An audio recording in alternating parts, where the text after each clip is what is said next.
Buenas tardes. Hoy tengo el honor de presentar a Aldo Mascareño como invitado del día de hoy. El profesor Aldo Mascareño es doctor en sociología por la Universidad de Würzburg, Alemania. Actualmente es investigador senior del Centro de Estudios Públicos CEP, editor general de la revista Estudios Públicos, profesor de sociología de la Universidad de Ibáñez. Y además, para poco, es autor de más de 100 artículos y capítulos de libros. El profesor Mascareño lleva más de 20 años empujando una agenda de investigación que toma como referencia para sus análisis de la teoría del sistema. Sus líneas de investigación principales son la teoría sociológica, la teoría de la complejidad, sistemas socionaturales, sociología del derecho, sociología de América Latina, y actualmente uno podría incluir también las humanidades digitales. No bastando con eso, el profesor Mascareño es nada más uno de los lectores principales de Luhmann en América Latina, contando con las traducciones recientes de algunos de los libros de Niklas Luhmann, ¿no? Por ejemplo, los más recientes son Economía de la Sociedad y Poder en el Sistema. Ambas traducciones reflejan su rol de difusor de las ideas de teoría de sistemas a lo largo de toda la región que nos convoca. Además, el profesor Mascareño tiene una amplia trayectoria cumpliendo con roles académicos como director de carreras de sociología, doctorados de diversos tipos y director de investigaciones con CONDECYT, revisor de múltiples revistas internacionales y director, por ejemplo, del Centro Interdisciplinario El Milenio Modelos de Crisis. Sin más, hoy día el profesor nos viene a conversar sobre su último libro, que se llama Ética de la Contingencia, que reúne reflexiones desde un punto de vista, podríamos llamarlo, éticas, como referidas a las ciencias de la complejidad, para dar cuenta de las relaciones entre individuo y sociedad desde la perspectiva de teoría del sistema. Así que, sin más, lo dejo con el profesor Martel. Muchas gracias, Robinson, y a todos ustedes por estar acá.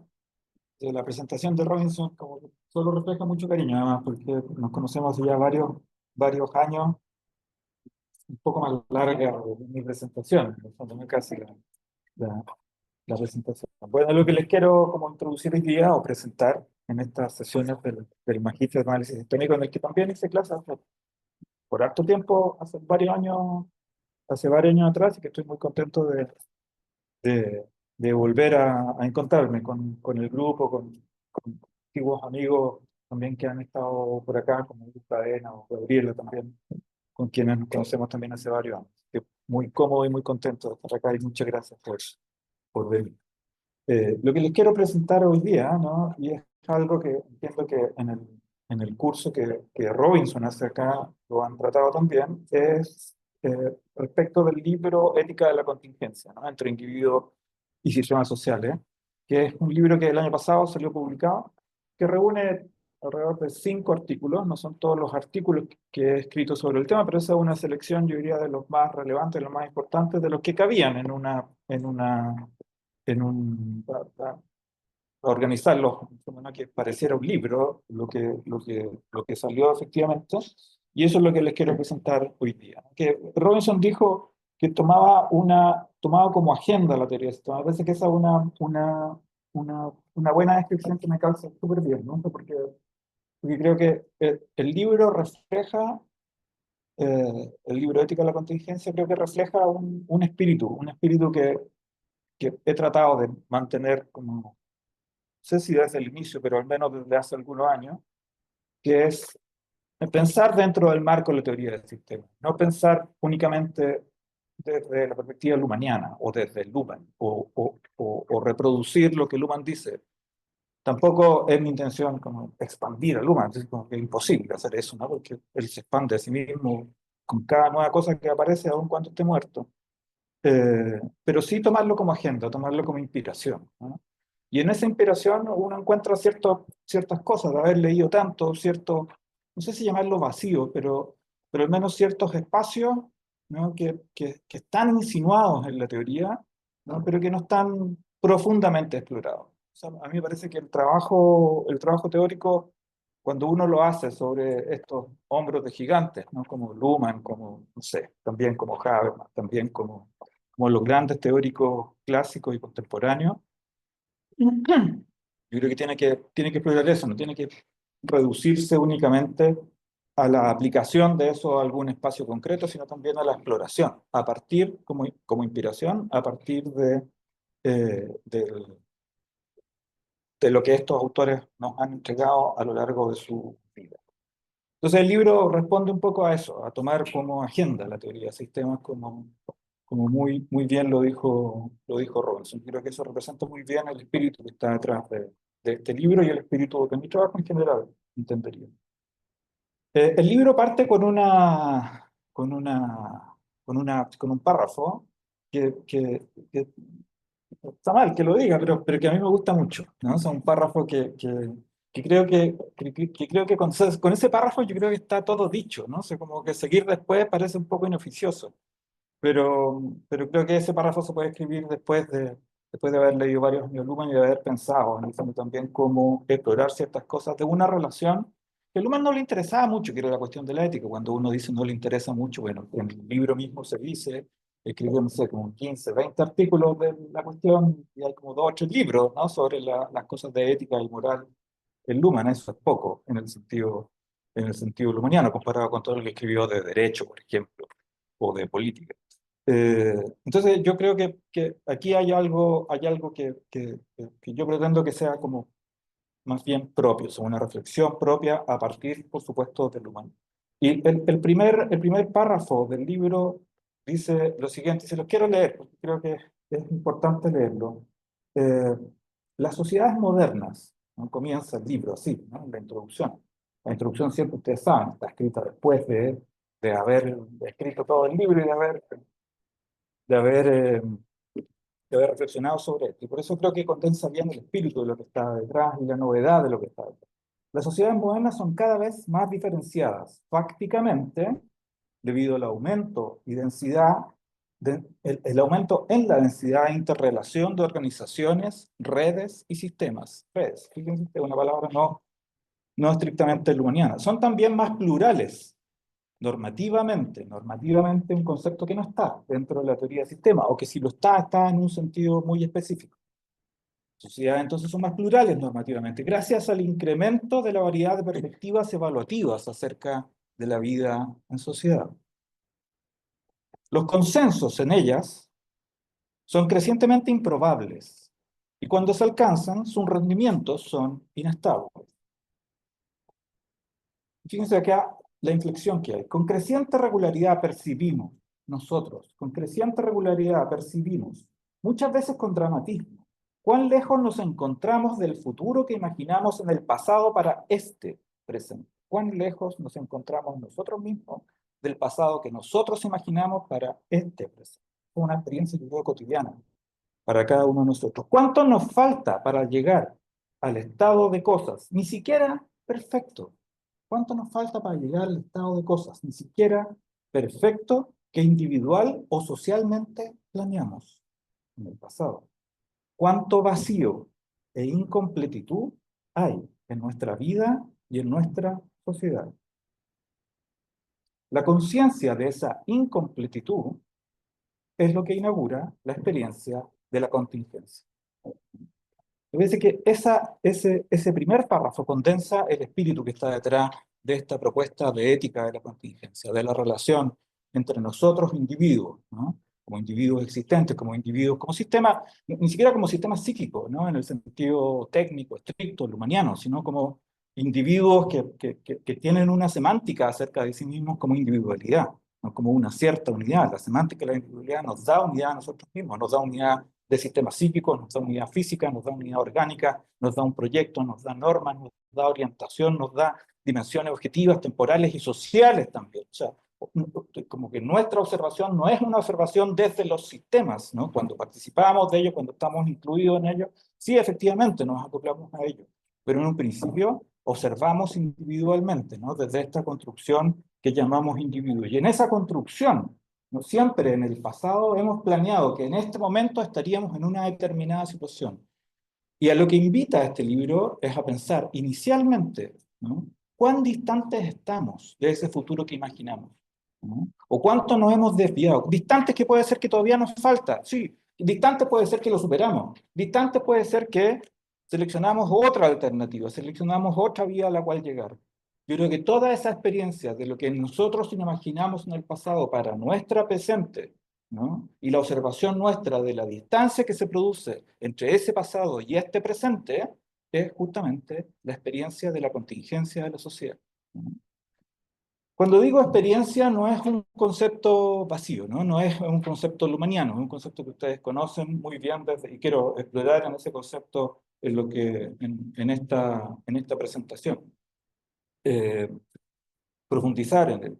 Pero el concepto de contingencia es un concepto de la teoría de sistemas, es probablemente uno de los conceptos centrales de la teoría de sistemas, aun cuando yo creo que Luhmann no le, o sea, no lo voy a decir así, iba a decir no le da la suficiente importancia, sí se la da, ¿no? Es el fundamento a partir de lo cual el mundo se organiza, un no fundamento a partir de lo cual el mundo se organiza.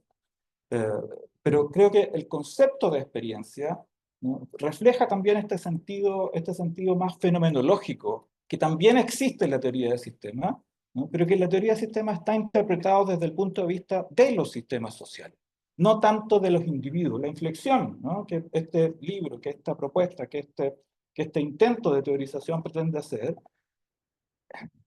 es la mirada experiencial, fenomenológica, pero también desde los individuos hacia los sistemas, ¿no? Es ese otro observador que está fuera, ¿no? de los sistemas sociales y que los experimenta de la manera en que cada uno de nosotros experimentamos sus sistemas sociales, como algo absolutamente organizado, algo difícilmente penetrable, algo casi imposible de transformar, casi imposible de cambiar, algo lo cual parece existir simplemente sin, ¿no? el concurso de cada uno de nosotros, sin la experiencia de cada uno de nosotros, que con los cuales además muchas veces chocamos. Yo creo que esa idea que está contenida en la idea de experiencia de la contingencia, de esa distancia entre nuestra imagen del presente y el presente que efectivamente tenemos, que refleja de alguna manera alguna distinción lumaniana también entre el futuro presente y el presente futuro, pero ahora invertido y mirado desde el pasado, la memoria que nosotros construimos del presente, o la imagen que construimos de este presente y el presente real, ¿no? en el cual nosotros estamos, eso es lo que está en la idea de contingencia. La idea de contingencia parte de algo que en algún sentido Luhmann llamó también un paradigma perdido, ¿no? Esta idea en alguno de los, eh, en el premio Leibniz, ¿no? La presentación que Luhmann hizo cuando le dieron el premio Leibniz, él hablaba del paradigma perdido, ¿no? Ese paradigma perdido, ¿en qué consiste, ¿no? Sí, es el paradigma perdido, ¿no? de esta unidad de lo social, de esta unidad de lo social que muchas de las filosofías de la historia, que muchos de los pensamientos del absoluto, ¿no? del pasado nos prometían. La idea de una felicidad unificada de toda la humanidad, la idea de solidaridad, la idea de consenso moral, la idea más moderna, más contemporánea de cohesión, por ejemplo, ¿no? que es tan reconocida en el contexto de nuestras ciencias sociales chilenas, justamente. Entonces, el concepto de cohesión parece ser uno de los conceptos más relevantes y una de las aspiraciones normativas más relevantes. En la actualidad, ese conjunto de conceptos dan cuenta de esta idea de un paradigma perdido, de un paradigma de unidad, ¿no? De la idea de que la sociedad se constituye a sí misma como una unidad y que puede verse a sí misma como una unidad. El paradigma, como decía Luhmann, recuperado, ¿no? ¿No? Es el del mundo, creo yo, como contingencia, como incompletitud, como riesgo y como incertidumbre. Aquí no me aparto mucho de lo que señala Luhmann, ¿no? Lo que encontramos cuando nos damos cuenta que ese paradigma unitario, ¿no? está perdido, es justamente ese mundo como incompletitud, ¿no? Ese mundo no completo, ese mundo no unitario, ese mundo que es un mundo, a lo más dice Luhmann, como una unidad, pero una unidad de diferencias. Lo que hace una ética de la contingencia en ese sentido, en ese mundo sin anclaje, en ese mundo contingente, incompleto, riesgoso, incierto, es buscar y tratar de encontrar ciertos puntos de anclaje no fundacionales. Puntos de anclaje no fundacionales. Pero encontrar puntos de anclaje no fundacionales introduce ciertamente una paradoja. Y la paradoja es que, puesto que el mundo tiene cualquier cosa menos anclajes, tiene de todo menos anclajes, por eso es cofundacional, por eso es contingente, por eso es incierto, por eso es incompleto, entonces solo la contingencia podría entregar determinadas respuestas. Pero para obtenerla, para obtener esas respuestas a partir de la contingencia, hay que entenderla de un modo específico. No como la aceptación, ¿no?, de lo que cada día acontece, que es justamente el concepto más común de contingencia, la contingencia de la política, la contingencia del día. No tampoco en un sentido más técnico, como el mejor de los mundos posibles, como lo formulaba Leibniz, ¿no?, en el siglo XVIII, ¿no?, respecto de esta defensa que hacía Leibniz de Dios ante el tribunal de los hombres después del terremoto de Lisboa, ¿no?, cuando se hacía la pregunta por qué un Dios que es todo bondad puede permitir este desastre en el mundo. ¿Por qué? Porque Dios hace posible únicamente el mejor de los mundos posibles. Esa idea de contingencia, ¿no?, tampoco es la idea de contingencia que está detrás de esto, que es más bien de tipo metafísica, sino que hay que entenderla, y aquí vuelvo sobre Luhmann, hay que entenderla como una doble negación, ¿no?, la negación de lo necesario y la negación de lo imposible.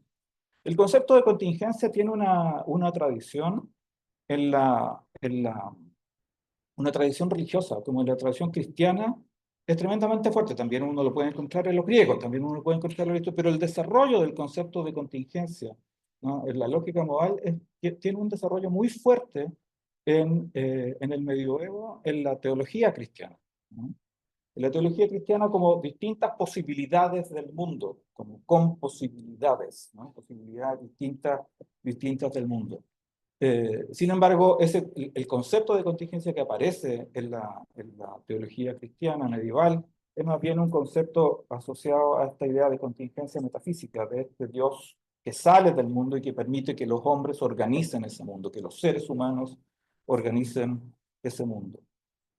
Cuando el mundo se distingue como contingente, y a esa contingencia, ¿no?, se distingue de lo necesario y de lo imposible, como Luhmann lo hace, ¿no?, entonces este concepto es uno de los pocos conceptos, ¿no?, en las sociedades modernas o en conceptos técnicos de la interpretación de la modernidad, que tiene en el sentido luhmanniano dos exteriores, ¿no? Generalmente los conceptos se desarrollan como con una unidad que es la que afirma, que es la que reproduce la comunicación, y otra que es su negatividad, que es lo que lo- le da un cierto impulso para seguir buscando. En el caso del concepto de contingencia, hay dos negaciones de la contingencia. La contingencia es negada por lo necesario y es también negada por lo imposible. O sea, esa diferencia, ¿no?, es algo muy propio de este concepto de contingencia y que aparece en pocos otros conceptos, ¿no? Y en realidad es muy difícil encontrar otros conceptos que en las tradiciones semánticas de la modernidad o de las sociedades anteriores a la modernidad tengan esta doble negación virtual. Generalmente la necesidad y la imposibilidad, nosotros más o menos lo experimentamos muy recurrentemente, se expresan en demandas imperativas de tipo binario sobre la relación del presente con el futuro, ¿no? Se afirma hoy un cierto estado de cosas, ¿cierto?, que es necesario en el presente y cuya ausencia señala la imposibilidad de un futuro, ¿no?, formulado correctamente.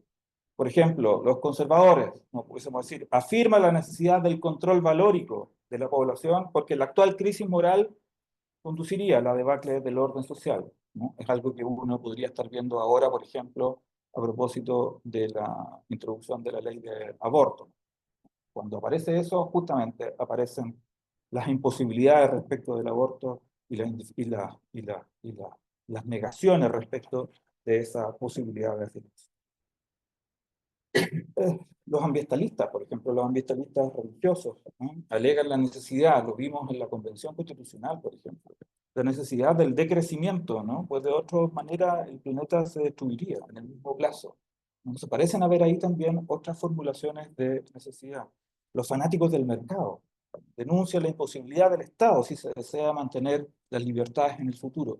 Es decir, parece ser que en todas ese tipo de expresiones siempre hay una afirmación en el presente de una necesidad de ese presente que si esa necesidad no existe, ¿no? Haría un cierto tipo de futuro imposible, ¿no?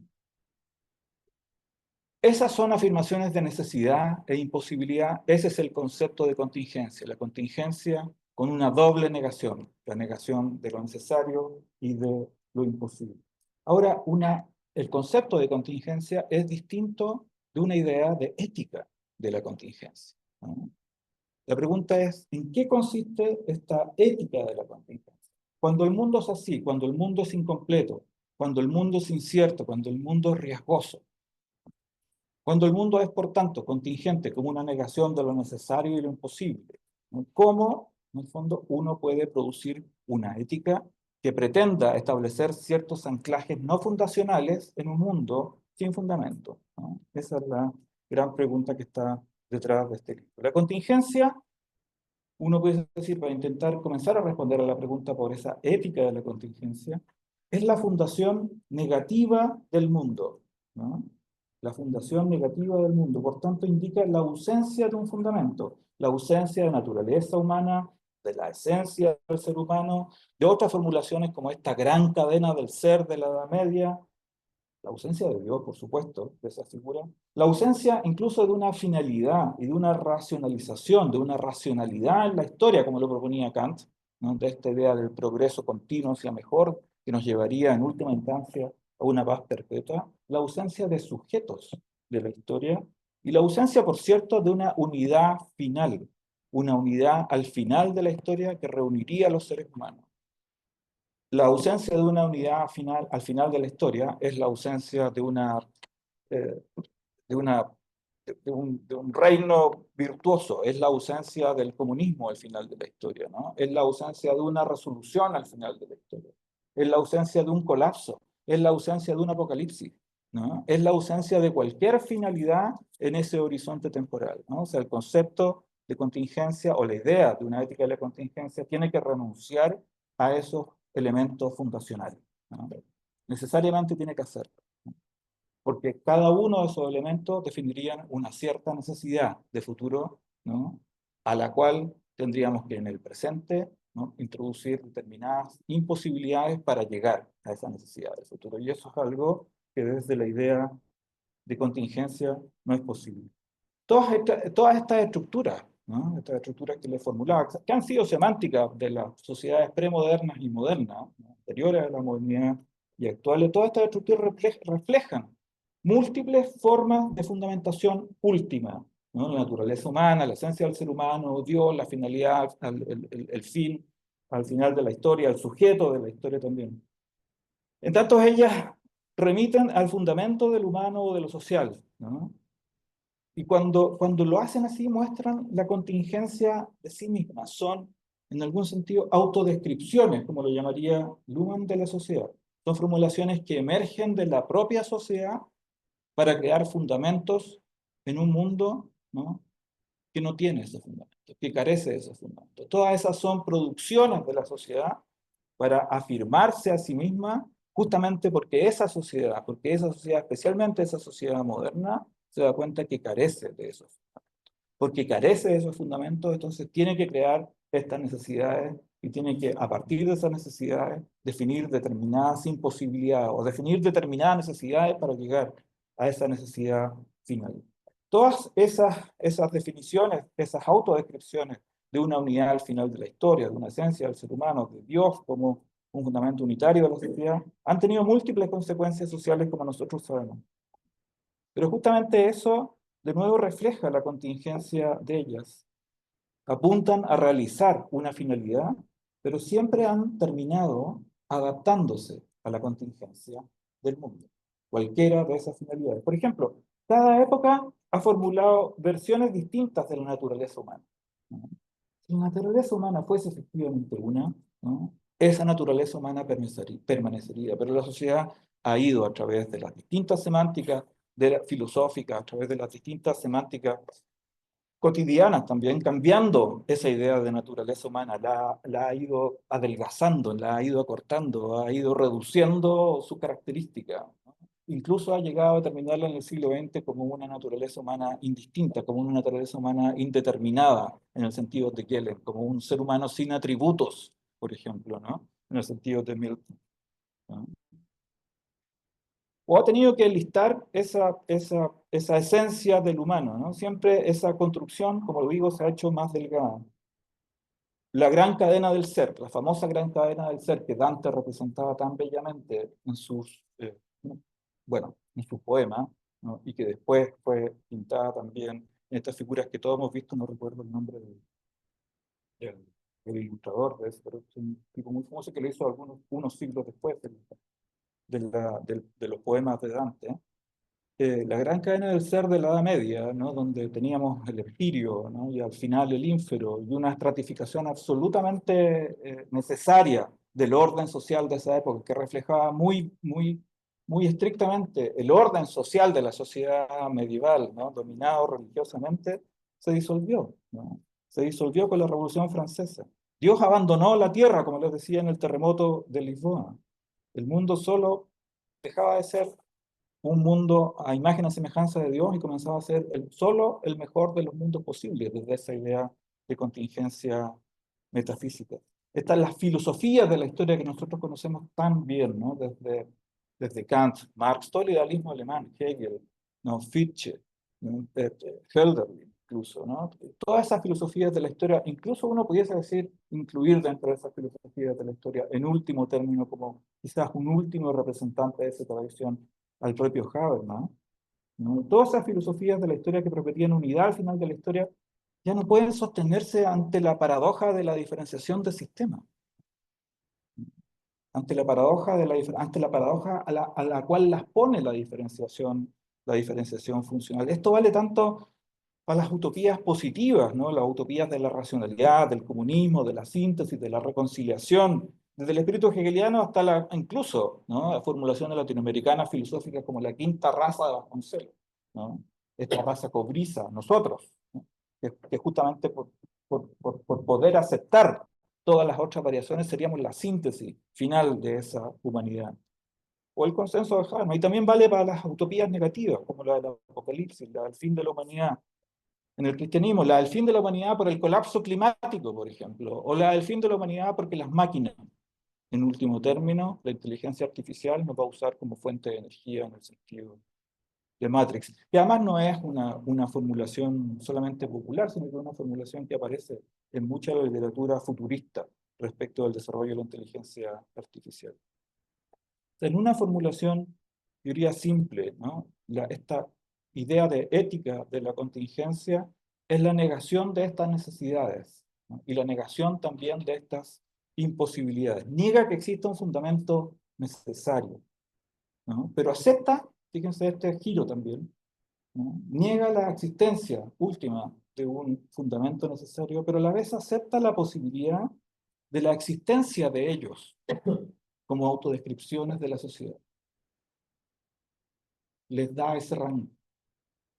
Estas son formulaciones reales en la comunicación, ¿no? Son fundamentos que la sociedad se da a sí misma justamente porque se da cuenta de que no tiene un fundamento y porque se da cuenta de que no tiene un fundamento, entonces se formula cada uno de estos fundamentos para operar y para dirigirla hacia un final determinado, hacia un horizonte determinado, en una trayectoria determinada que depende de cuál sea el horizonte hacia el cual se quiere dirigir la sociedad, de cada una de esas autodescripciones, para dónde se va a llevar. En ese sentido, la idea de ética de la contingencia es contrafáctica, ¿no? Va contra los hechos, ¿no? Contra los hechos, contra estas autodescripciones, contra estas formulaciones de fundamentos de la sociedad. Se resiste a asumirlos. En tal sentido es contrafáctica. Indica que frente a la imposición de necesidades y de imposibilidades que todos experimentamos, como ya lo formulé al inicio, cotidianamente en nuestra relación, tanto con personas como con instituciones, el sentido no se agota, sino que, fíjense, a más opresión, a más represión, a más imposición, es decir, a más necesidades y a más imposibilidades, mayor es la motivación individual o social para la producción de alternativas que nos permitan salir de esos atrapes, que nos permitan salir, ¿no? de esos límites que la sociedad nos impone. Mientras más se nos exijan determinadas acciones, mientras más se nos impongan determinadas finalidades, mientras más necesidades se nos atribuyan, ¿no?, uno más alternativas busca. Esa es una experiencia que yo creo que responde tanto a los sistemas como a cada uno de nosotros, ¿no? Cada uno de nosotros cotidianamente busca alternativas, ¿no? Busca alternativas cuando las cosas que esperábamos, cuando las cosas que presuponíamos de alguna manera regulares o seguras no funcionan, ¿no? O cuando alguien nos está diciendo qué es lo que tenemos que hacer, hacia dónde tenemos que dirigirnos. Buscamos alternativas cuando nos obligan a alguna determinada de esas cosas. Y las buscamos porque tenemos que sostener y avanzar en planes de vida, en nuestros propios planes de vida. Porque descomponemos esas necesidades e imposibilidades presentes a través del incremento, ¿no?, de opciones contingentes, buscando opciones dentro del horizonte de posibilidades que nos quedan. Y aceptamos que si bien no hay fundamento ni razón última para el mundo, podemos, en último término, construir determinados anclajes para ocultar esa incompletitud. No sé si esto es un engaño frente a uno mismo. Yo diría que no, porque justamente el reconocimiento de la contingencia del mundo es justamente lo que me hace sentir que esos anclajes que yo mismo me construyo, ¿no?, para poder realizar mis planes de vida, para poder enfrentar el mundo cotidianamente, ¿no?, son anclajes que en sí mismos, aunque en último término, carecen de fundamento. Pero justamente porque carecen de fundamento, es que hay que defenderlos más, ¿no? Por eso la contingencia, la ética de la contingencia, es altamente contrafáctica. Nos va contra el hecho, ¿no?, contra el hecho de que ese fundamento que yo mismo me construyo para mí mismo, porque asumo que no existe un fundamento en el mundo, ¿no?, que ese fundamento es frágil, es débil, ¿no?, que no es un fundamento, que es finalmente un no fundamento. Entonces, una ética de la contingencia, si uno quiere decirlo así, se sostiene sobre una paradoja, ¿no?, sobre la paradoja de reconocer que aquel fundamento que yo me doy justamente para orientar mis planes de vida, para orientarme, para responder a las necesidades y las imposibilidades del mundo, en último término es frágil, es débil, en último término no existe simplemente. En último término es una construcción, ¿no?, como diríamos en el sentido sistémico más clásico, ¿no?, una creación, ¿no?, en un sentido poético, podríamos también llamarlo. O sea, finalmente, la ética de la contingencia nos invita a asumir que esas orientaciones normativas, cognitivas que cada uno de nosotros realiza en su vida cotidiana, que esos anclajes no son trascendentales y tampoco son infinitos, sino que son arquitecturas temporales frágiles que hay que defender de las imposiciones e imposibilidades frente a las cuales el mundo, frente a las cuales los sistemas sociales, ¿no?, nos hacen chocar cotidianamente. Pero que tampoco esos anclajes, no trascendentales ni infinitos que nosotros nos desarrollamos para nosotros mismos, tampoco debiesen transformarse en imposiciones, ¿no?, para otros y tampoco para uno mismo. Es una figura difícil de captar, creo yo, porque es un permanente movimiento, una permanente negación, ¿no? El fundamento de la ética de la contingencia, ¿no?, si es que existe algo así, es una negación justamente de un fundamento, pero que requiere un fundamento que a la vez se niegue a sí mismo, justamente para poder avanzar frente a él. ¿Bien? Ya, perfecto. Eh, Diría que esos son los elementos más fundamentales. Quiero entrar ahora, y yo creo que esos son los elementos más fundamentales de esta idea de ética de la contingencia. Eh, pero quisiera entrar al punto de cómo esa alternativa se construye, ¿no?, desde el punto de vista de los individuos en la relación con los sistemas sociales, ¿no? Y aquí quiero entrar al concepto de ética de Luhmann y mostrar justamente cómo el giro el gesto más bien, más que el giro, el gesto que yo intento hacer no es una negación de la teoría de la reflexividad de la ética de Luhmann, sino que es más bien, ¿no?, una complementación de ella, ¿no? Porque ante la pregunta de cuál es la función de la ética, ¿no?, en la sociedad moderna, la respuesta de Luhmann es bien conocida y es bien genial, ¿no? Luhmann dice, la función de la ética en la sociedad moderna es evitar la sobremoralización de la sociedad, ¿no? La moral en las sociedades tradicionales era el equivalente funcional de lo que posteriormente en la sociedad moderna fueron los medios de comunicación simbólicamente generalizados, ¿no? Los medios de comunicación simbólicamente generalizados. El dinero en el caso de la economía, el poder en el caso de la política, el amor en el caso de las relaciones íntimas, son el equivalente funcional de la moral, ¿no?, en sociedad, son el equivalente moderno, ¿no?, de la moral de la sociedad moderna. O sea, lo que hace la ética, al ser, como dice Luhmann, una teoría reflexiva de la moral, ¿no?, es identificar esas sobremoralizaciones en los códigos sistémicos. La moral es una comunicación flotante en la sociedad, ¿no? Y la ética es, por decirlo así, Luhmann no lo formula así, pero me parece una imagen apropiada. Es una especie de guardiana, ¿no?, de la moral. Guardiana en el sentido de que cuida que no sobremoralice la sociedad, ¿no? Y sobremoralice la sociedad significaría, en último término, asumir, ¿no?, que el lado negativo de un código sistémico, de un medio simbólico, es malo, ¿no?, y que el lado positivo de ese medio simbólico es bueno. Por ejemplo, que no tener dinero es malo, ¿no?, o que uno es moralmente inferior, o que alguien más bien, quizás así es mejor pensarlo, o más claro, que alguien que tiene más dinero es mejor y que alguien que tiene menos dinero es. Yo diría que en cada uno de nosotros hay un cierto gen, una cierta neurona que mueve a eso, ¿no? Ese cierto gen, esa cierta neurona que en nuestras cabezas nos mueve a poner, ¿no?, en una situación superior a alguien que tiene más poder, a alguien que es más bello, a alguien que es más sabio, ¿no?, a alguien que tiene más dinero, en una situación de superioridad o en una posición de superioridad, es parte, ¿no?, de ese problema de la moralización de la sociedad, de la sobremoralización de las relaciones sociales sistémicas que hoy día acontecen en nuestro, incluso nosotros, ¿no?, sociólogos conscientes o cientistas sociales en términos generales, conscientes de esos problemas, ¿no?, tenemos una cierta inclinación hacia esa diferenciación y también constantemente, obviamente, peleamos y luchamos contra ella, ¿no? Pero Luhmann se da cuenta de esto y dice la ética tiene una función reflexiva. La función reflexiva de esa ética es justamente observar en qué momento, ¿no?, y controlar la aplicación del código moral en cada uno de estos sistemas sociales.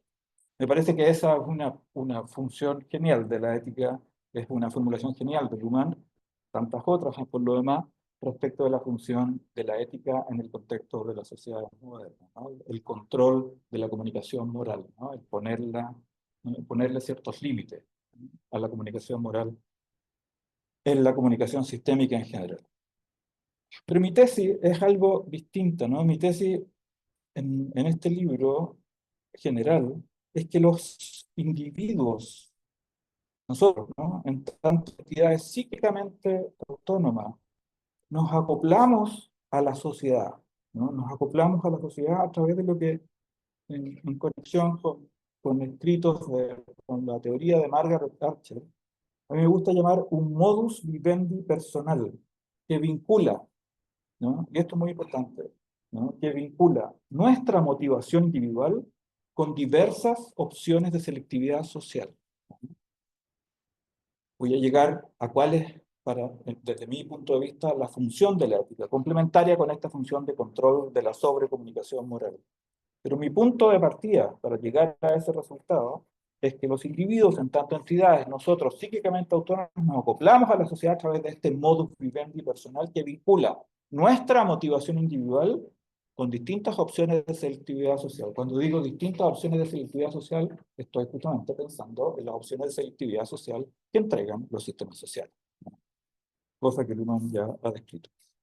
Este modus vivendi personal, ¿no?, de cada uno de nosotros, ¿no?, la forma en que nosotros nos conectamos con el mundo cotidianamente, ¿no? En nuestras relaciones interpersonales, aquí mismo, en nuestras relaciones con distintos sistemas sociales, en nuestras relaciones cotidianas con otros, con interacciones, con organizaciones, con la política, con la economía, con el mundo, ¿no? Ese modus vivendi personal es siempre una combinación de expectativas, y aquí recojo ciertos elementos de Luhmann, de expectativas normativas y de expectativas cognitivas, ¿no?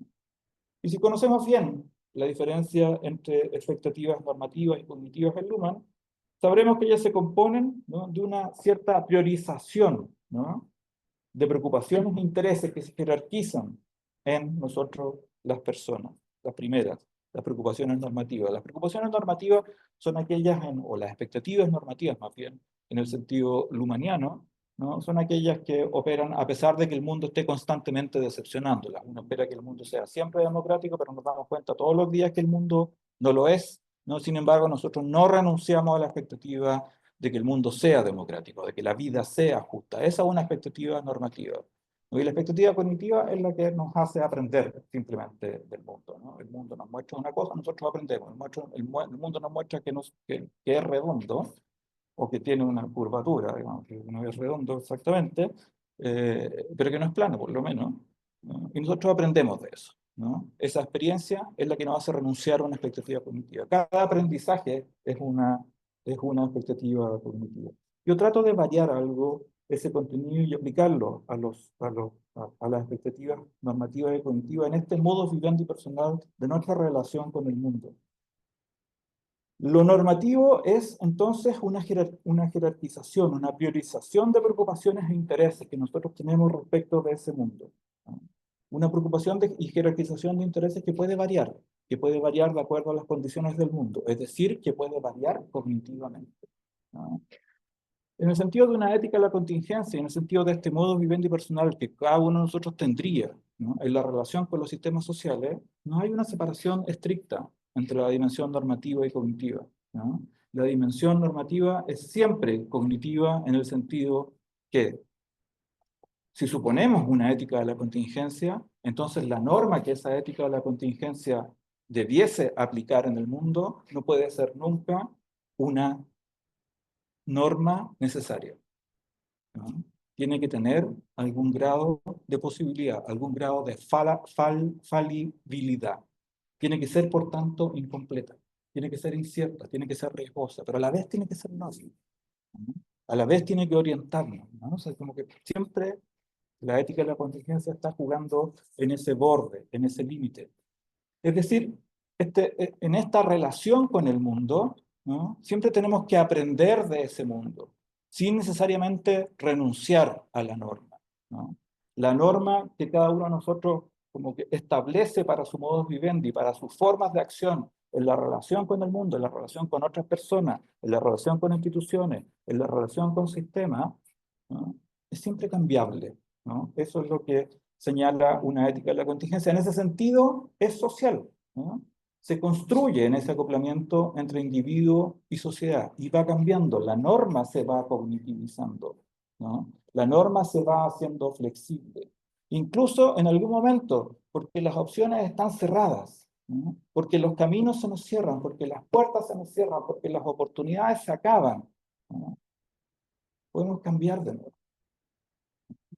Podemos orientarnos por otros principios normales, ¿no? Podemos orientarnos hacia otros. Mientras tanto, ¿no?, mientras las cosas cambian, por el momento, ¿no? Por el momento no voy a seguir con esta alternativa, ¿no?, porque no conseguí este trabajo, no voy a seguir con esta opción.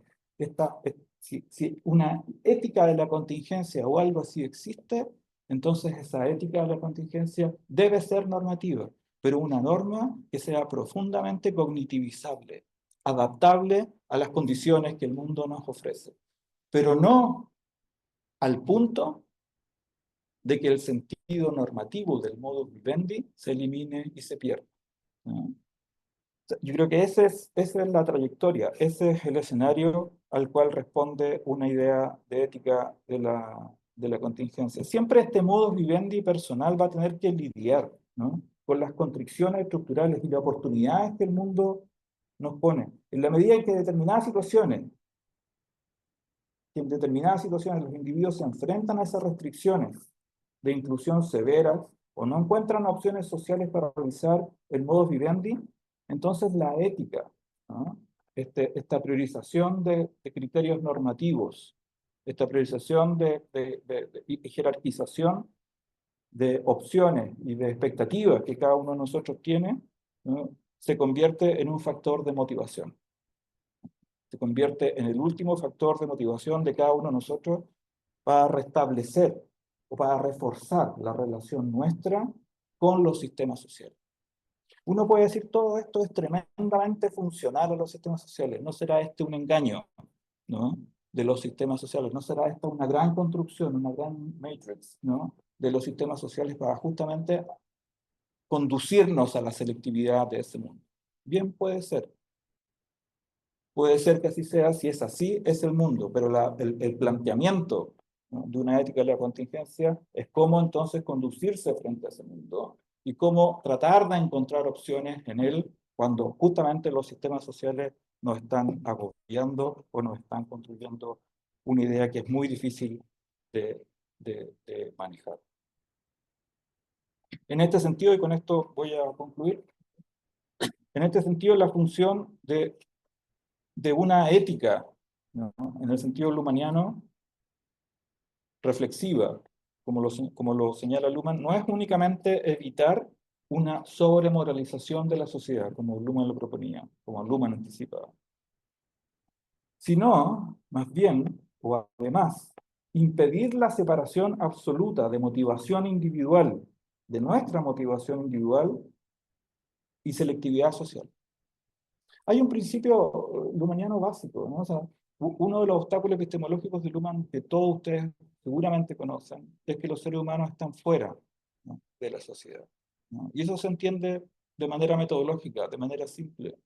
Pero hay otro principio también en la teoría del sistema, que es que sin personas, sin seres humanos, sin individuos, la sociedad no existe, porque no hay comunicación. Uno tendría que pensar, bueno, ¿qué pasa ahora con la inteligencia artificial? Pero eso es un problema todavía que está por verse, pero sin individuos tampoco hay sociedad. Entonces, ¿no será que esta construcción de una ética de la contingencia, ¿no? y que esta función de la ética de la contingencia como algo que mantiene la vinculación y la motivación individual para la conectividad social no es una construcción de la sociedad? ¿No? Muy posible que eso sea. Eso no lo podemos saber. Tendríamos que tener un observador de tercer orden para lograr captar la realidad o la verdad o la plausibilidad, ¿no? de una formulación como esa. Estamos metidos en esa relación, somos parte de esa relación. Y lo único que podemos hacer en ella es tratar de no perder la motivación individual. Y cuando tratamos de no perder la motivación individual, lo que hacemos, ¿no? justamente es relacionarnos socialmente, ¿no? Es vincularnos socialmente, es ejercer selectividad social, ¿no? Es, por tanto, reproducir a la sociedad, reproducir a los sistemas. Es comprar, es votar, es amar, es tener fe, ¿no? Es toda la reproducción de los sistemas sociales que hacemos. Si nosotros tenemos una priorización, ¿no? de ciertas opciones, una jerarquización de opciones que definirían nuestro modus vivendi, no tenemos que hacerlo necesariamente como los sistemas nos impongan, sino que dentro de las opciones alternativas que los sistemas nos ofrecen, podemos conducirnos y podemos tener una vida individual, una vida propia, ¿no? Una vida ajustada a nuestros requerimientos, ajustada a nuestras expectativas, ajustada a nuestras propias orientaciones y a nuestros propios deseos, deseabilidades, ¿no?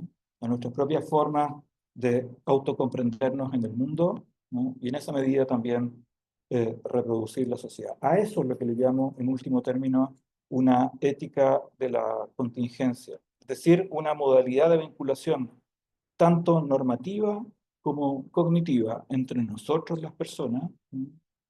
y los sistemas sociales o la sociedad.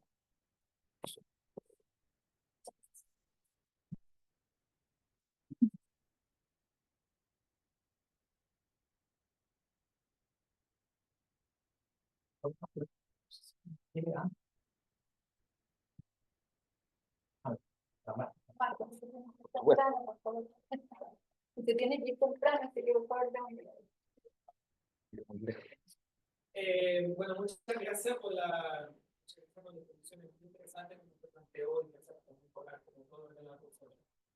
Me parece muy conversado la parte de elementos que se ponen en la mesa y de la manera en que se pero sí tengo una pregunta en el sentido de que, al parecer, por lo que escuchamos, la ética de la contingencia es un camino más bien estrecho. Como que la vía estrecha, casi como definición, a mitad entre el constantemente existiendo, según el contrafactualmente a la verdad y la autoobservación del mundo. En un contexto, digamos también, un día en que esa autoobservación del mundo se hace cada vez más en imposibilidades o en necesidades, y se disfraza de clima además de crítica a otras necesidades o posibilidades. En un contexto en que se niega una verdad permanente en función de que eso sería supuestamente una ideología y donde esa negación se encuentra sin ideología. En un contexto de eso, en un contexto donde al mismo tiempo la sociedad es factualmente cada vez más compleja y nuestra posibilidad y la selectividad social está muchas veces complejizada de la factual aseveraciones de que ciertas selecciones conducen a una selección y limitan la selección. Por lo tanto, no tengo realmente la lectura de poder hacer cualquier cosa. La contingencia existe, pero existe, parece existir para otro más que para mí. En un contexto así, el camino de la contingencia es un camino más bien estrecho. Y ahí la pregunta que tengo realmente es: ¿qué es la motivación del individuo del sistema social en seleccionar la ética de la contingencia como camino ético? ¿Puede esa motivación existir sin requerir un fundamento? ¿Y cuál es esa forma de esa motivación? ¿El tiro?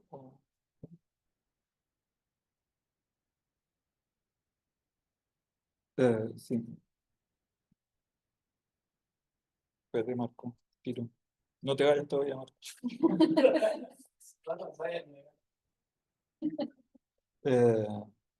Sí, está bonita la definición como un camino estrecho.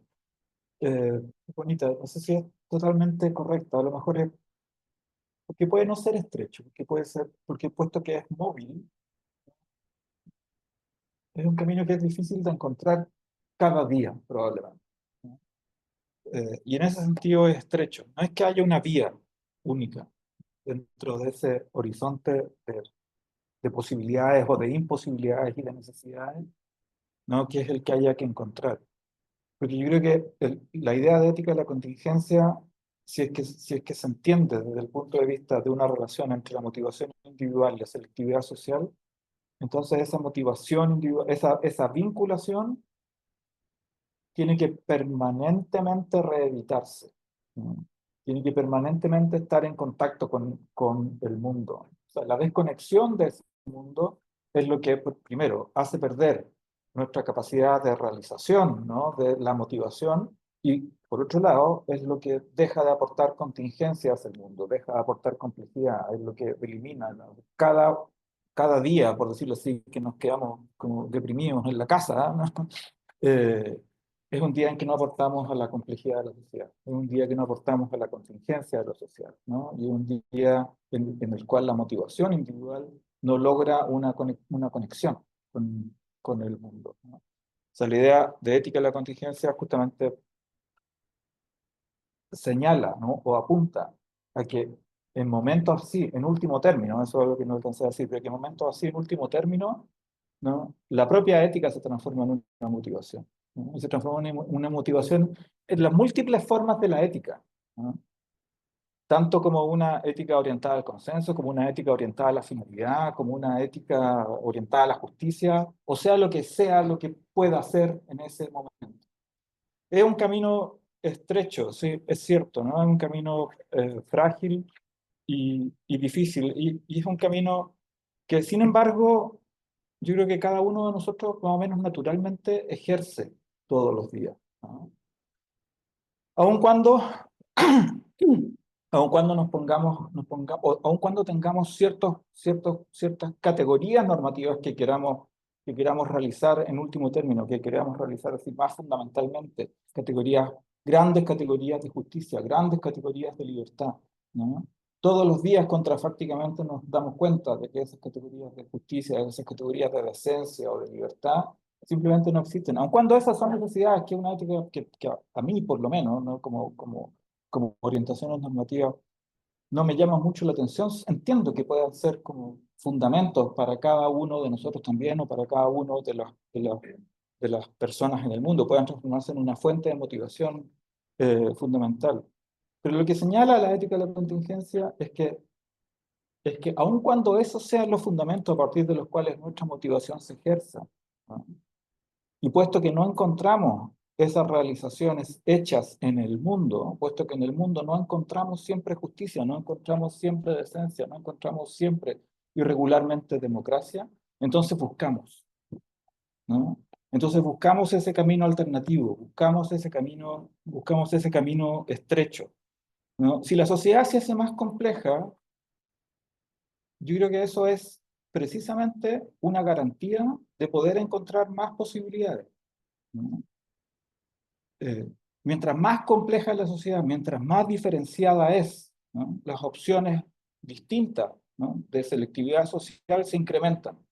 Es cierto que en el contexto de las sociedades modernas hay restricciones para distintas personas. En alguna parte del libro están diferenciadas esas restricciones en términos de formas de autoinclusión y autoexclusión. O sea, yo creo que buena parte de nosotros jugamos en ese registro de autoinclusión y autoexclusión, que es el registro, como dice decirlo, ABC1 de la ética de la contingencia, ¿no? Entonces, cuando uno tiene opciones y puede elegir entre distintas alternativas, ¿no? O sea, cuando puede ir entre un colegio privado u otro, entre una universidad u otra, cuando tiene múltiples opciones, la mayoría de las personas no pueden, ¿no? Desarrollar esas opciones, y las formas de exclusión, ¿no? Van haciendo que las posibilidades de restricción se hagan cada vez mayores hasta llegar a la subinclusión, que es la forma donde, para retomar un concepto del sociólogo, bueno, del teórico del sistema brasileño Marcelo Neve, es la formulación de obligaciones sin derechos. Creo que hay una gradación continua. Yo creo que ahí tienes razón, Marco. Para la mayoría de nosotros, o sea, para la mayoría de las personas, hay restricciones progresivas de las formas de selectividad social. La pregunta es si aún en esas restricciones progresivas de la selectividad social uno puede encontrar motivación. Si uno ve la historia de los campos de concentración, si uno ve la historia de los campos de refugiados, ¿no? Puede encontrar motivación justamente, puede encontrar como ejemplos de esa motivación en esas condiciones más extremas de su inclusión, ¿no? Eso no es por categorías de justicia, ¿no? Eso es simplemente porque la gente constantemente, en situaciones extremas de esa naturaleza, logra encontrar ese camino estrecho, se adapta, lo busca, cognitiviza su norma, ¿no? Se vende, puede prostituirse, no puede venderse al enemigo, no puede ser un delator incluso, ¿no? O sea, busca esa alternativa para realizar su plan de vida en ese momento, ¿no? A mí me parece que la relación a la cual los sistemas sociales hoy nos enfrentan, ¿no? Genera incluso ese tipo de trayectoria de vida, ese tipo de jerarquización y de priorización de orientaciones normativas que pueden conducir incluso a ese tipo de cognitivizaciones de la norma, probablemente incluso renunciando, ¿no? A la norma cuando en algún momento teóricamente lo expresé. La motivación siempre está en esa jerarquización de las formas de vida en el modus vivendi personal, ¿no? De los planes de vida en el modus vivendi personal. Pero eso no es una jerarquización que se hace de una vez y para siempre, es una jerarquización que incluso yo diría cada día va cambiando, si solo tenemos que verlo en nuestra propia experiencia, ¿no? Cotidiana. Cada día esa jerarquización, esa priorización de expectativa, de alcance, de logro de nuestro modo vivendi personal va cambiando. Eso es lo que continuamente genera motivación, ¿no? Y por eso existe sin fundamento, ¿no? ¿No? O sea, porque incluso la norma, ¿no? que fundamenta, que para cada uno de nosotros puede eventualmente fundamentar esa jerarquización de los planes de vida, en algún momento cambia, ¿no? en algún momento se adapta a esas necesidades e imposibilidades del mundo y sin embargo se mantiene. Eso es lo que apunta una ética de la contingencia entendida en esa relación, ¿no? Entre individuo y sociedad. Por eso es la función de mantener la conectividad, ¿no? Por eso trataba de enfatizar también que podía ser eventualmente una astucia de los sistemas sociales, si uno quiere ponerlo de esa manera, ¿no? Para mantener la selectividad de los individuos dispuesta hacia esos sistemas, para que no se acabe la comunicación. Porque si se acaba la comunicación, se acaba la sociedad.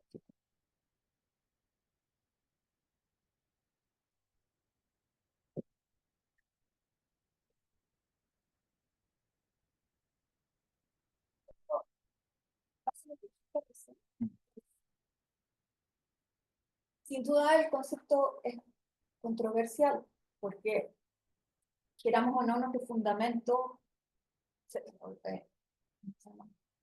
valóricos, por ponerlo de alguna manera, vienen ¿no? de fundamentos tradicionales. Entonces yo entiendo que cuesta como comprender que justamente existen otras posibilidades o esos mismos fundamentos nos orientan hacia distintos caminos, ¿no? Y yo,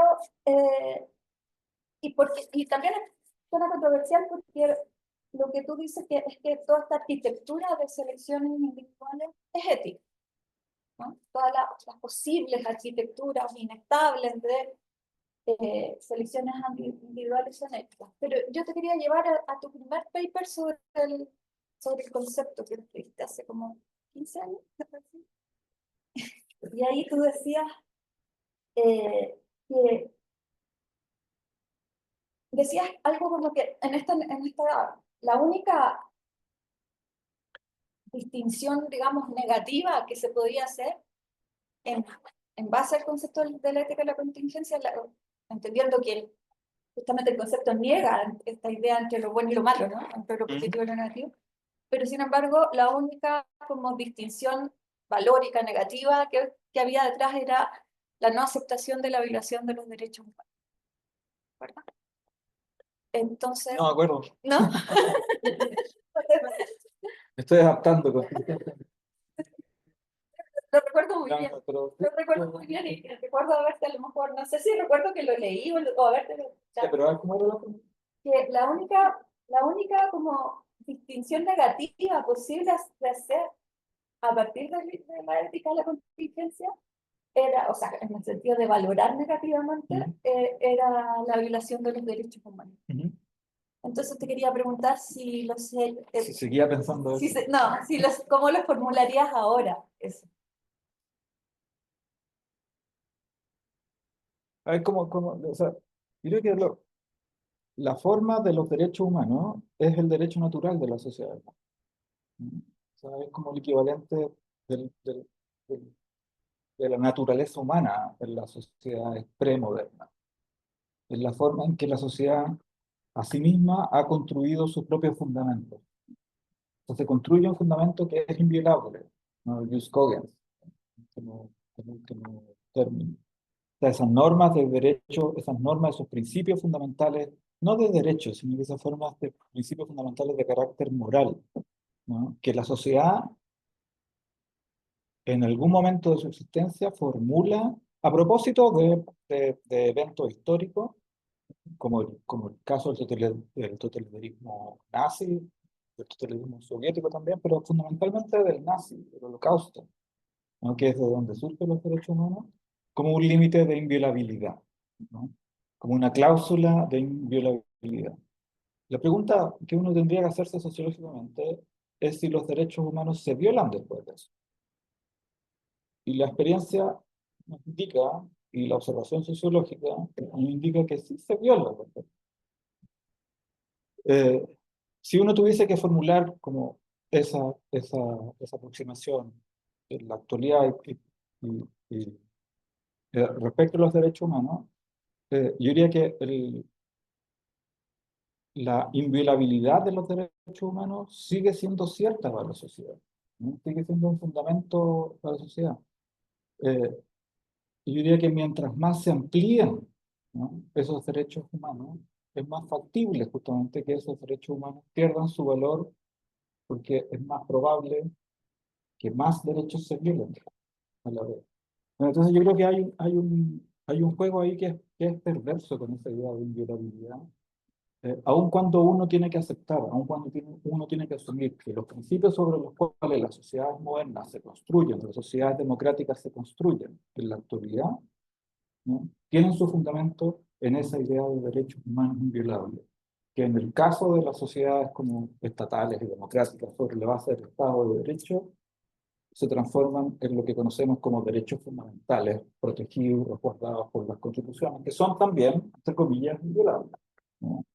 ¿No? Y que cuando se violan, entonces la sociedad reacciona, y para eso el derecho, de ciertas normas morales, ciertas normas de restitución y de reparación, que restituyen la expectativa normativa de que esa norma violada se siga manteniendo. Creo que así la formularía, ¿no? Eh, Me parece que la protección de los derechos humanos parte de esa inviolabilidad, pero así como la idea de naturaleza humana, la idea de Dios fue en algún momento también una idea de un fundamento de inviolabilidad, así lo son también los derechos humanos en la actualidad. Hay que respetarlos como eso, hay que respetarlos como la forma en que las sociedades modernas se han dado a sí mismas para encontrar un límite, ¿no? Para encontrar un límite de inviolabilidad de ciertos principios de carácter normativo, ¿no? Que eso signifique que esos principios no se violan o que sean, en último término, fundamentos últimos, ¿no? No, nunca lo fueron, ¿no? Porque el mundo en último término es contingente, pero justamente porque el mundo en último término es contingente, es que ese tipo de principios, ese tipo de fundamentos son necesarios en el contexto de la sociedad moderna, ¿no? Para no vivir en ese plasma, ¿no? En ese magma de indefinición que es la contingencia. La pregunta, perdona, es interesante porque como la metáfora del magma me llevó a la idea de ética de la contingencia. ¿Qué es lo que hace la ética de la contingencia en ese magma? ¿No? No es encontrar un fundamento, es asumir la existencia de ese horizonte de indefinición. Es asumir que los derechos humanos efectivamente no son inviolables, ¿no? ¿No? Que acontece, ¿no? Y dentro de ese horizonte, ¿no? ¿Cómo encontrar determinados anclajes que puedan orientarse en ese mundo tan móvil, tan incierto, tan inseguro, tan diferenciado y tan paradójico, en el cual nosotros nos movemos? Creo, no sé.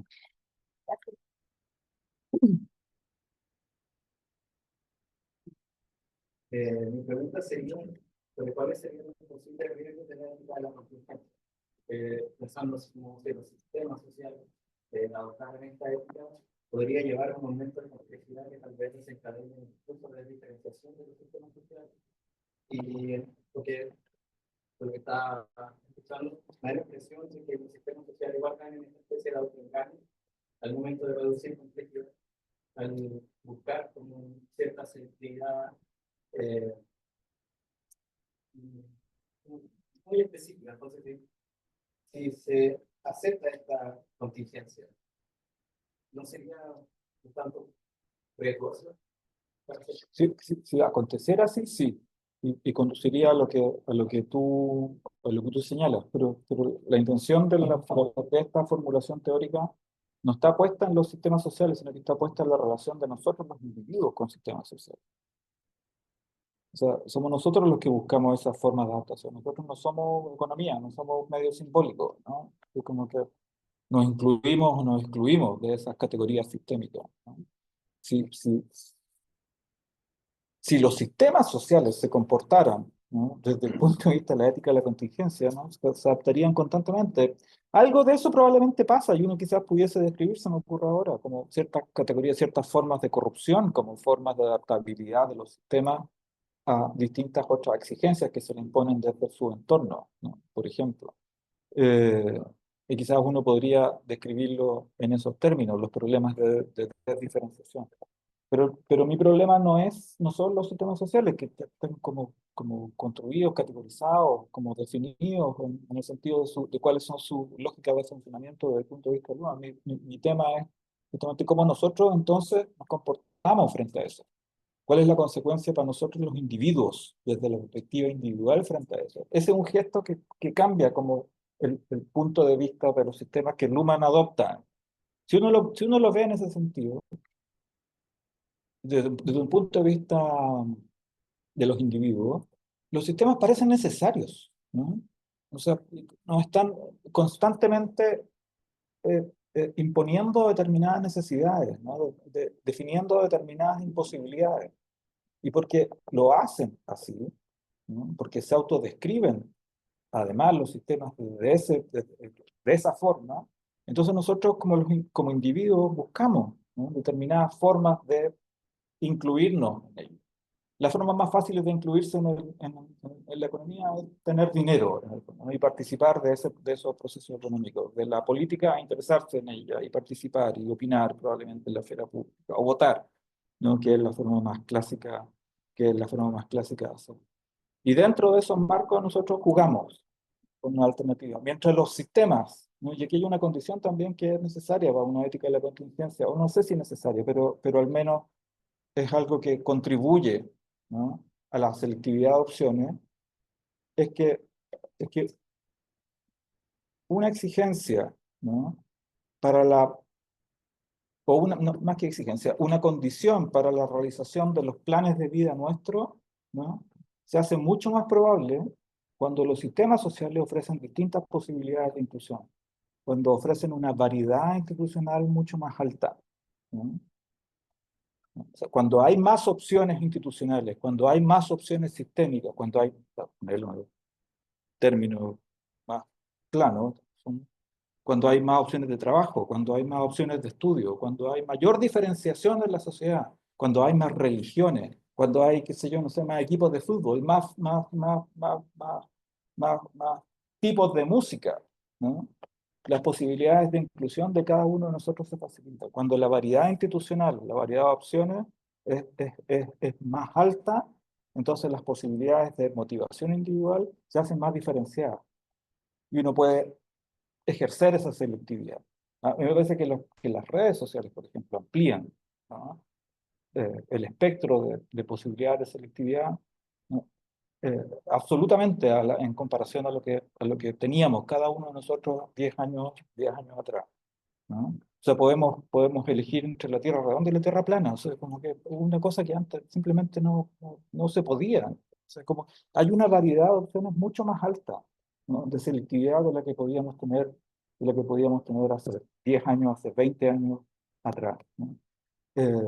Y esa selectividad es la que hace posible también, la que hace difícil, ¿no? La conducción de cada uno de nosotros por esa alta presión de selección, pero a la vez es la que permite ese rango de opciones y es la que permite también formas de individuación más altas entre cada uno de nosotros. Es la que hace mucho más difícil los consensos, es la que hace mucho más difícil los movimientos sociales, ¿no? Es la que hace mucho más difícil llegar a acuerdos en política, ¿no? Es la que produce el caos de indeterminación que hoy día tenemos en este país también, ¿no? O sea, produce todas esas cosas, cosas buenas y cosas malas, ¿no? Si uno quiere sobremoralizar esa, esa situación social de diferenciación.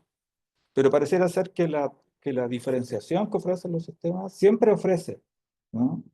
Mayores posibilidades. Entonces, el reducir esa diferenciación, ¿no? Haría mucho más difícil la selectividad de opciones, haría mucho más difícil la motivación de cada uno de nosotros. Con más opciones hay más motivación. Pero el problema, para volver al inicio, no es cómo los sistemas se comportan, porque ya sabemos cómo se comportan de acuerdo a ciertos códigos, programas, ¿no? Lógicas operativas, memorias semánticas, sino cómo nosotros nos conducimos frente a esas posibilidades que los sistemas nos ofrecen. Y pareciera ser que cuando nos ofrecen más, cuando las sociedades más diferenciadas, entonces las formas de realización y las formas de motivación de cada uno de nosotros se hace, no sé si más fácil, pero se hace más probable, ¿no? De realizar. Tenemos más opciones, ¿no? Para la realización de nuestros planes de vida. Cualquiera sean esos planes de vida, o como sea que cambien esos planes de vida cotidianamente de acuerdo a las opciones que la sociedad nos ofrece, ¿no?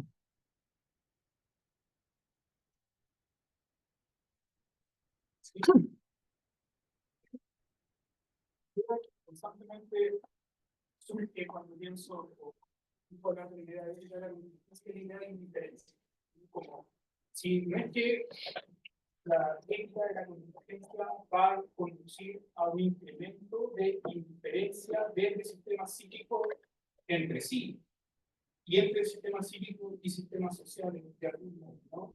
Sobre todo me llama la atención cuando uno decide no salir de la casa, no está contribuyendo a la complejidad de la sociedad, pero no salir de la casa para no contribuir a la complejidad de la sociedad puede ser una decisión de una ética de la contingencia. Entonces, ¿cómo ves tú esas relaciones de ética de la contingencia en indiferencia?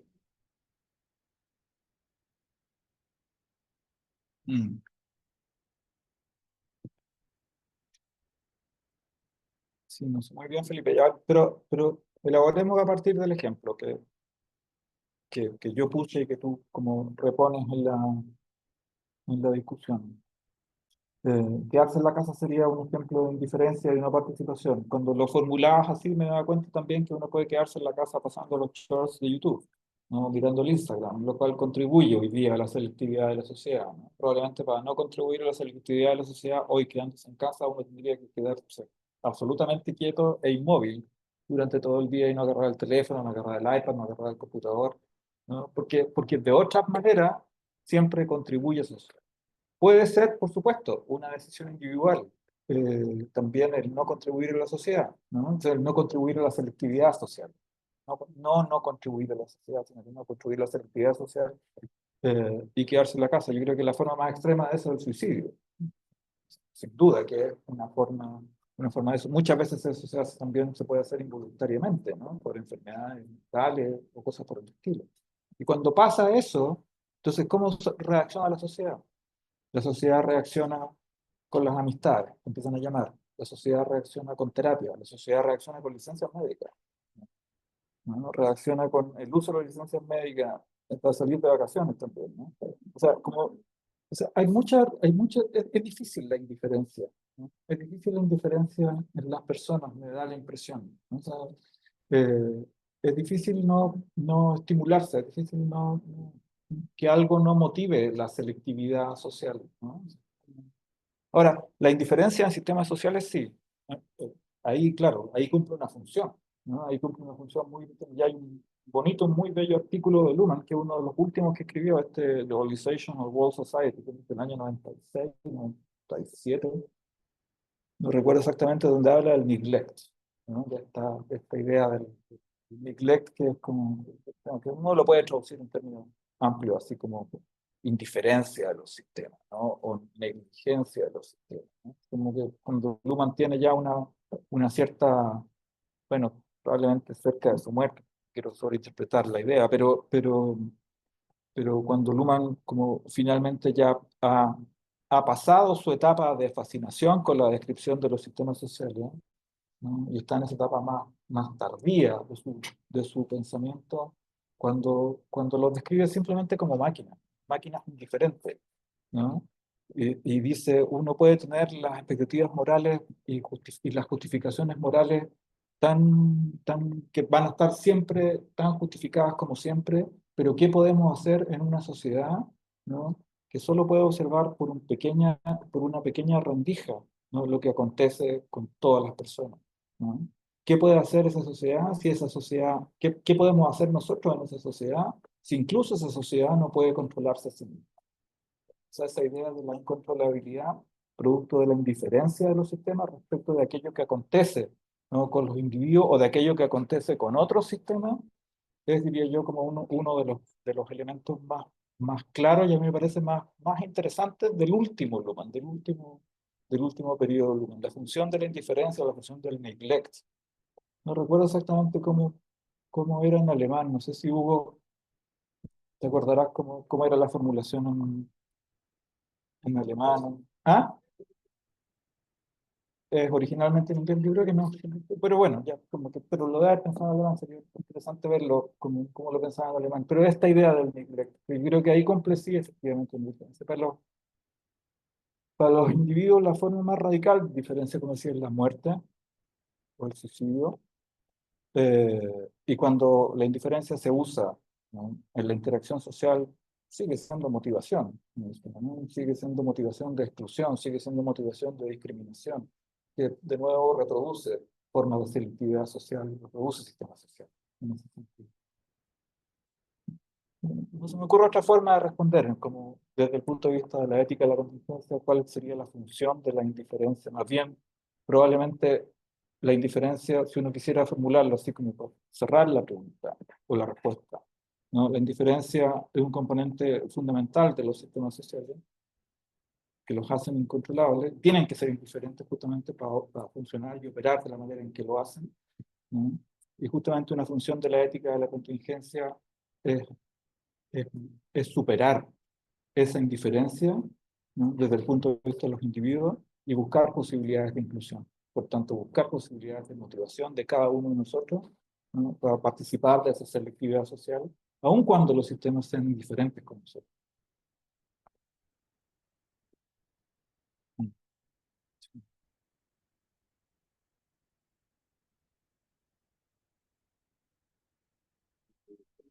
Una pregunta que está vinculada a una segunda. Primero, ¿qué te motiva a plantear el problema desde la experiencia individual?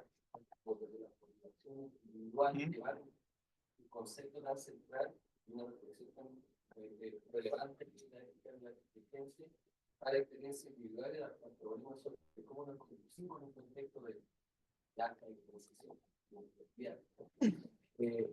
Y acompañado de eso, la pregunta es si has pensado en exploraciones sobre esta ética de la contingencia en ámbitos que no tienen que ver necesariamente con la experiencia individual, sino que también en niveles sociales diferentes, como la organización.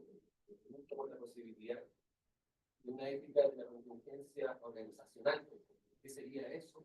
¿No? ¿Y cómo se podría plantear en esos ámbitos? ¿No? Tengo, por ejemplo, en mente ustedes como conceptos o verbos que están compitiendo, que podrían competir para tener una relación de este tipo. Por ejemplo, la noción de reflexividad organizacional, o la misma noción de organización en su momento como forma normativa para poder cuestiones como rigidez, sistemas. La primera pregunta, Ricardo, es personal. O sea, Tiene que ver como problema de fondo.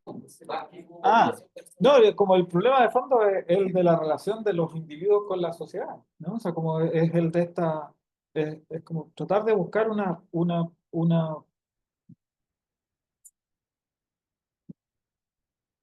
así que no quiero formularlo como un nivel como, eh, de la teoría, como de teoría de sistemas, sino porque no es de teoría de sistemas estrictamente, aun cuando ocupe las categorías de la inspiración de teoría de sistemas.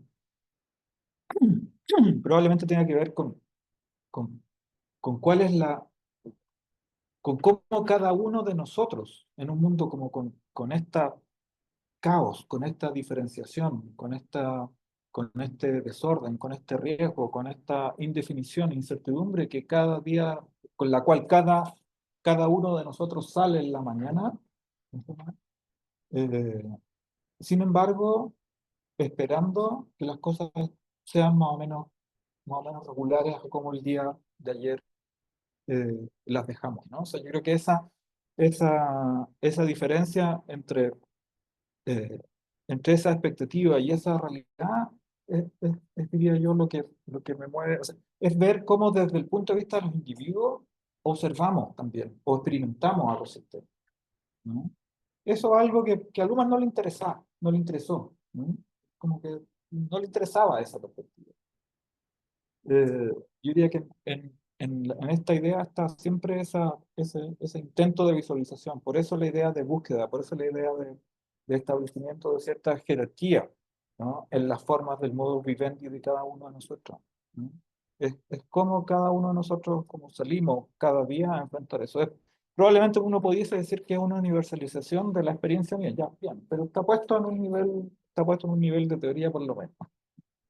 Eh, eh, Eso, y lo otro es trasladar esta idea de ética a la contingencia, probablemente, o sea, no sé si, ya, quizás como ética a la contingencia, quizás no haya que trasladarlo en ese sentido, ¿no? Pero probablemente, o sea, bajo esos términos, pero probablemente bajo la forma de una adaptabilidad, aunque yo creo que la adaptabilidad en sistemas organizacionales es mucho más baja que la adaptabilidad que nosotros podemos tener como individuos.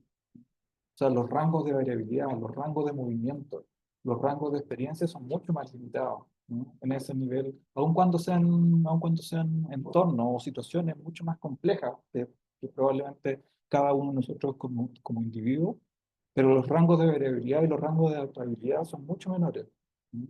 Y los sistemas se disuelven y se pueden volver a recomponer, ¿no? Ese tipo de organizaciones. Eh, Probablemente bajo criterios de adaptabilidad, probablemente bajo criterios de transformación y de cambio, quizás uno pueda pensar en formas de ética de la contingencia en el nivel de organización. Eh, sí, pero el problema principal de esta idea de ética de la contingencia es la perspectiva individual, ¿no? O sea, es como tratar de elaborar elementos teóricos a partir de la experiencia fenomenológica, ¿no? De nosotros los individuos con los sistemas sociales. Si es que es cierto que nosotros estamos del entorno de esos sistemas, bueno, como que veamos cómo observamos, ¿no? Ese es el ejercicio que está de fondo del libro. Ujú.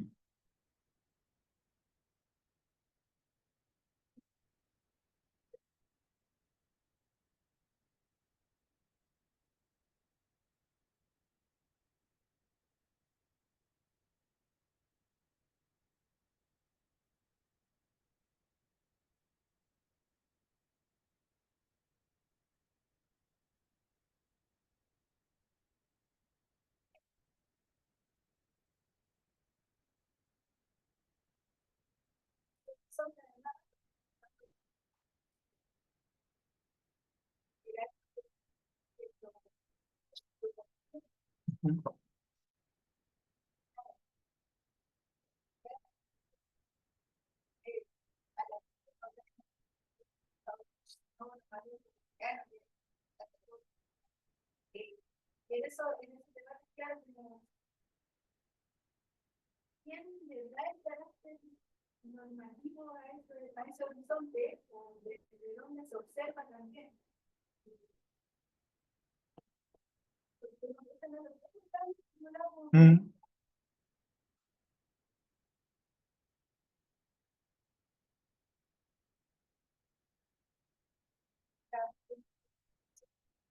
la arena de los críticos de la inteligencia artificial, entonces,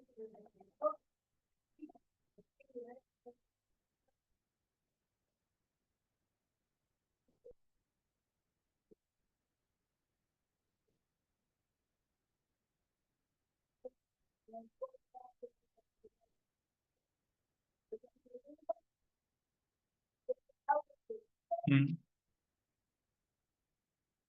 No, es como el punto, el tema de la intervención me parece como fascinante en términos de, de una ética, justamente de esta idea de ética de la contingencia, porque la idea de intervención siempre se formula, ya, se puede formular organizacionalmente también, como lo formulaba Ricardo, pero generalmente tiene en mente como una idea de bienestar del individuo, o tiene al menos en mente, ¿no?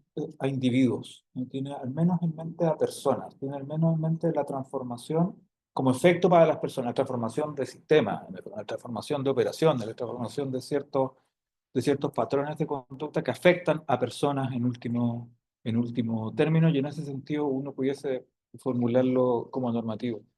Pero yo diría que cuando he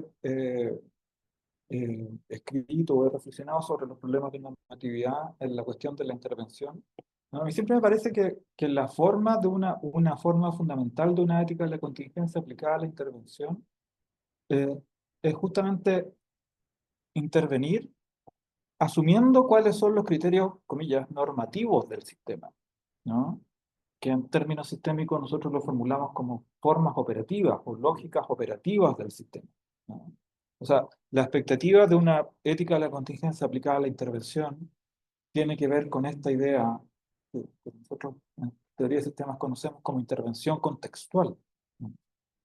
Como el empleo de las categorías del sistema justamente para introducir un tipo de comunicación que el sistema mismo pueda captar, ¿no? Porque es algo que al sistema le interesa, ¿no? Pero que a la vez genere una capacidad de observación respecto de aquello que a nosotros nos interesa como objetivo de la intervención, ¿no? O sea, la intervención contextual o la intervención sistémica o una intervención fundada en una idea de ética de la contingencia no está en la imposición normativa, ¿no?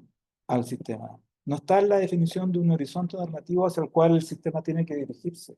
O no está en el ejercicio de manejar ciertos engranajes en esta para que el sistema cambie, ¿no? Es justamente aprovechar la propia, y esa es el arte de la intervención sistémica, ese es el arte de una ética de la contingencia aplicada a la intervención sistémica, está en aprovechar cuáles son las lógicas, en descubrir primero, tiene un ejercicio, tiene una premisa cognitiva fundamental, que es primero saber cuáles son las lógicas que a ese sistema, que a ese entorno le interesan, y no estoy pensando en sistemas funcionales, sino que estoy pensando en un sistema social que es un sistema conflictivo o crítico, o el cual uno quiere, o el cual uno desea como interventor intervenir justamente, ¿no? Para a partir de ese conocimiento, ¿no? Introducir determinadas comunicaciones que al sistema le hagan ver alternativas de funcionamiento, ¿no? O sea, la forma de intervención contextual o una idea de ética de la contingencia es siempre la forma de una elevación de opciones de selectividad. Mientras más selectividad exista, es más probable que el sistema se autotransforme, ¿no? Y esa es la generación que una intervención fundada en una idea de ética de la contingencia debería proveer. No es la definición de un horizonte normativo hacia el cual el sistema tiene que llegar, sino que es la definición de un rango de posibilidades. El sistema se va a autotransformar, ¿no? Se tiene que autotransformar. Esa es la premisa sobre la cual uno podría participar. Y para que se autotransforme, para que cambie esta situación que uno quiere transformar, para que se autotransforme, entonces tenemos que ofrecerle un determinado rango de opciones en su lenguaje, en su lógica, ¿no? La forma de intervención mediante una ética de la contingencia es un tipo de seducción sistémica, ¿no? O sea, es el otro sistema el que tiene que hacer el movimiento, ¿no? Uno tiene que inducirlo, ¿no? Si lo obliga, como que lo que acontece, pasa lo que pasa cuando uno lo obliga. Uno reacciona, uno rechaza, ¿no? Uno se niega, se introduce más negación que operación. O sea, la intervención sistémica basada como en esa idea de ética de la contingencia es un arte seductivo, finalmente. Es utilizar las categorías que al otro pueden ser atractivas justamente para moverlo hacia la posición o hacia el cambio o hacia la orientación que yo deseo moverlo. Es el caballo de Troya. Los sistemas en general, como Ulises, se amarran al mástil, ¿no? No salen de sus operaciones si uno lo obliga a hacer algo, por mucho canto de sirena que exista, ¿no? Sin embargo, cuando hay una seducción efectiva, entonces efectivamente el sistema incrementa su posibilidad de opción y se dirige probablemente no exactamente hacia el horizonte que uno quería moverlo, pero sí se autotransforma y eso incrementa sus posibilidades de operación, incrementa sus opciones de contingencia, incrementa sus opciones de selectividad social, ¿no? Y eso ya lo hace distinto. Eso transforma el sistema que uno originalmente había previsto como indeseable o que quería transformar por medio de esta intervención.